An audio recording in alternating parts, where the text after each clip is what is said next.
I have been talking with you all about discipleship and how we walk many of the same spiritual paths that Jesus walked through on earth. So I bring you this quote today about discipleship. Discipleship is not knowing more information about Jesus. Discipleship is knowing Jesus and being transformed into His image. His life becomes ours. His mission becomes ours. I thought about that definition of discipleship, knowing Jesus rather than knowing more about Jesus. And I thought about the ways in which we develop human relationships. And I'm probably going to choose you folks. Tara, would you stand up, please? Tara's mother, stand up, please. Tara's grandmother, stand up, please. Ruthie, I'm going to leave you seat.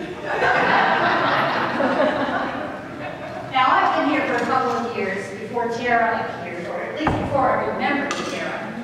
But I knew Bee, and Bee told me she had daughters. She told me what her daughters did. She told me how good her daughters were to her. But until I met her daughters, I didn't really have a relationship with her. And then there's this nursing student who appears in our midst who is planning a trip to Haiti. I heard about it from Bee, then I heard about it from Ruthie, and I heard about it from Tara's mom. But until I met Tara, I didn't have much of an investment in that trip to Haiti or that nursing student. Thank you very much, and thank you for seated. Do you now see a little bit more clearly the difference between knowing about and knowing? Knowing about is an academic, intellectual, cognitive thing. But to know someone, to be in relationship with someone, is a personal interaction where you begin to know the essence of those people. That's the frustration that Jesus is having as He's walking the land. He's trying to teach people to know God. Yeah, they know about God. They know the 10 Commandments. They know how to be good or how to misbehave. But Jesus wants them to know God. Jesus knows God as Father, protector, guide, leader, friend, and Jesus wants everybody around Him to know God. So this group of people come to Jesus and they say, "Did you hear the news? Did you hear the news? Pilate killed a bunch of Galileans for no good reason. Just smash, killed them." Well, Jesus, doesn't that mean that those that were killed were bigger sinners than we are? Since Pilate didn't kill us, we must be the good guys. And obviously, those who were killed deserved it. And then Jesus says, "Are you kidding? There was a tower that fell the other day over in Brockton. It killed 18 people. Are you telling me those 18 people were bigger sinners than everybody else in Brockton?" How many of you have ever received a piece of bad news? You've broken a bone, you've got a concussion, you're down with bronchitis, you've got cancer, you've had some sort of bad news. And you tell people looking for sympathy, and they say, "I told you to quit smoking. I told you not to climb that tree. I told you not to ski down that hill." And the assumption behind that is, whose fault is it that you're sick? God sent that punishment to you. What does Jesus have to say about that? Jesus says, absolutely not. God is not a punishing God. God is instead a loving, redemptive God waiting for you with open arms. But there's that little story about the fig tree where the owner comes in and says, "Cut it down." And the gardener, in the place of God, says, "Oh, let's just give it a little tender care for another year. We'll fertilize it. We'll nurture it. We'll loosen the soil around it.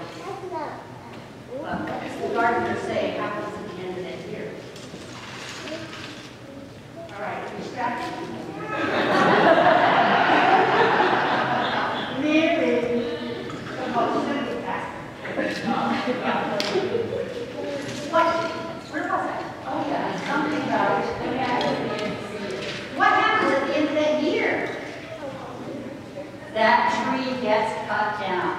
God is waiting for you, a loving God with open arms, waiting for you. But here's a deadline. We don't know what that deadline is. Don't put it off.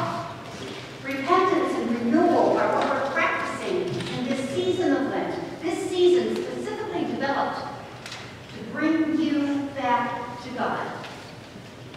Now, in the same way that Jesus is trying to teach people to know God, I am trying to teach you to know Jesus, to be in that personal relationship with Jesus. This is not Lutheran language, or at least not that I know of. It's more likely Baptist language, because when I was a kid, my grandmother, my father's mother, introduced me to Jesus. She told me about Jesus, and then she began to teach me how to know Jesus myself. She sang songs to me, she told me stories, she told me ways that Jesus had worked in her life and was working in her life. And then, as I began to be able to read, she listened to me read the stories to her. We prayed together. She taught me to talk to Jesus and to consider Jesus as my friend. Spiritual disciplines we are also talking about this season of Lent. And the spiritual discipline that I recommend to you to help you know Jesus is that of Bible reading. And I hear people go, ugh, no, the words are too hard. I don't understand what you're talking about. Do I have to? Well, I'm going to recommend that if you are not familiar with Bible reading and you want to get to know Jesus, start with Matthew, Mark, Luke, and John. Those are the 4 books that have the most stories about Jesus. Read one story. Don't devour the whole book in one sitting. Read one story. And as you read that story, think about where you are in the story. Are you one of the disciples who doesn't understand what's going on? Are you one of the bystanders who thinks this whole thing is weird? Are you one of the unbelievers who's ready to turn it in? Where are you in the story? And when you find where you are in the story, then listen to what Jesus says to you in that story. To a little bit of time. Don't get discouraged. Don't get overwhelmed. But please, begin to know Jesus in ways that you perhaps have not known Jesus before. Well, this season of Lent, we've been talking about spiritual disciplines. We've so far talked about daily prayer, weekly worship, and now regular Bible study. In this season of Lent, and I know I'm a little late in saying this to you on this 3rd Sunday of Lent, but instead of giving up chocolate or soda, take on a new spiritual discipline. If you want to try one a week, fine. If you want to try the same one for the whole season of Lent, fine. But sample spiritual disciplines. They strengthen your soul. It's a way that God feeds you now and into eternity. So instead of gathering knowledge about Jesus, because really, you're not going to be given a test. Instead of gathering knowledge about Jesus, learn to know